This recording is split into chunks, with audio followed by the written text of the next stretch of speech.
अस्सलामुअलैकुम दोस्तों, खुश आमदीद, वेलकम तव्हांखे मुंहिंजे चैनल ते। आउं आहियां वाजिद अली चन्ना, तव्हां ॾिसी रहिया वाजिद चन्ना व्लॉग। दोस्तों तव्हांखे खुश आमदीद, वेलकम। मां भलीकार कयां थो मां पंहिंजे चैनल ते।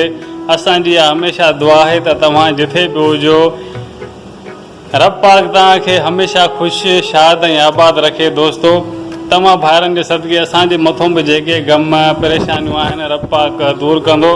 तो दोस्तों हिते बिल्कुलु उस चिटी, हवा तेज़, पघर सुके कोन थो। हे असांजी हालत, बरसाति बिल्कुलु बि हिते अञा असांजे इलाइक़े में कान थी आहे। तव्हांजे इलाइक़े में जेका पोज़ीशन आहे कमेंट्स में लाज़मी ॿुधाइजो। त दोस्तों तव्हांखे मां ॾेखारियां थो पंहिंजो मथियूं नज़ारो, पंहिंजी कारुणी जो। तव्हां ॾिसो केॾी तेज़ हवा आहे पर पघर सुके कोन थो। शदीद गर्मी, हालत बिल्कुलु ख़राबु। हे असांजे ॿाहुनि जी हालत ॾिसो त कहिड़ी गर्मीअ में असांजी हालत थी वई आहे। तव्हांखे मां मथियूं विज़िट करायां थो। दोस्तों वीडियो कंप्लीट ॾिसिजो, वीडियो तमामु इंट्रस्टिंग आहे। उमेद आहे तव्हां सभु भाइर असांजी बिल्कुलु सपोर्ट कंदव। ऐं सिंधी भाइर जेके बि ॾिसंदड़ आहियो, असांजी ॿोलीअ खे सम्झंदड़ आहियो, उहे असांजी लाज़मी सपोर्ट कंदा। मूंखे पूरो भरोसो आहे तव्हां सभिनी ॾिसंदड़नि ते। त दोस्तों तव्हांखे मां मथां जी विज़िट करायां थो, तव्हां ॾिसिजो, वीडियो कंप्लीट ॾिसिजो। वीडियो तमामु इंट्रस्टिंग आहे। हे ॾिसो साम्हूं, हे आहे असांजे इलाइक़े जो टावर, हे असांजे इलाइक़े जा वण। दोस्तों केॾो ज़बरदस्त ख़ूबसूरत आसमान तव्हां ॾिसो, बिल्कुलु साफ़ आहे। बरसाति जो फ़िलहालु कंहिं बि क़िस्म जो कोई बि इम्कान न आहे। ऐं दोस्तों तव्हांखे मां पोयनि वीडियो में ॿुधायो त हीउ इलाइक़ो असांजो हेठां ई वारो इलाइक़ो आहे। हिते जॾहिं बि बरसाति थींदी आहे त तमामु घणो पाणी जमा थी वेंदो आहे। रब पाक कंदो त हिन वारे सभु खेर खेर थी वेंदी।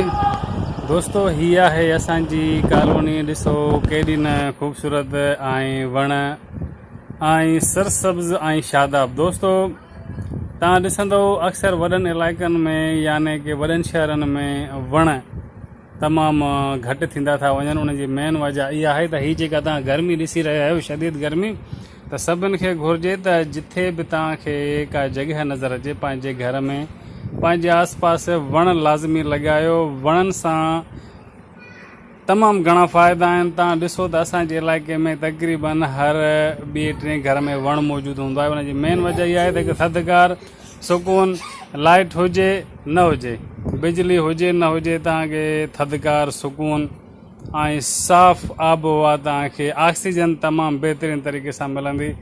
त दोस्तों हीअ मौसम हली रही आहे। तव्हां सभिनी खे गुज़ारिश आहे त तव्हां पंहिंजे घरनि में, पंहिंजे इलाइक़नि में वण लॻायो ऐं मुल्क खे ख़ूबसूरत बणायो। इहो मुंहिंजो तव्हां सभिनी भाइरनि खे मैसेज आहे। उमेद आहे तव्हां सभिनी खे मुंहिंजो वीडियो पसंदि ईंदो। का ग़लती मिस्टेक हुजे त तव्हां कमेंट्स में ॿुधाए सघो था। दोस्तों मिलंदासीं नेक्स्ट वीडियो में। टेक केयर, अल्लाह हाफ़िज़, पंहिंजो रखिजो तमामु घणो ख़्यालु। ऐं हे दोस्तों मुंहिंजो नंढड़ो आहे जेको खेॾंदो आहे रांदि। तव्हां ॾिसो त हे पैसनि सां सिक्का जेके असां नंढा हूंदा हुआसीं त असांखे ख़र्ची मिलंदी हुई 4 आना 8 आना। हाणे हे रुपयो 2 रुपयनि जो बि कंहिं क़िस्म जो कोई बि वैल्यू न रहियो आहे।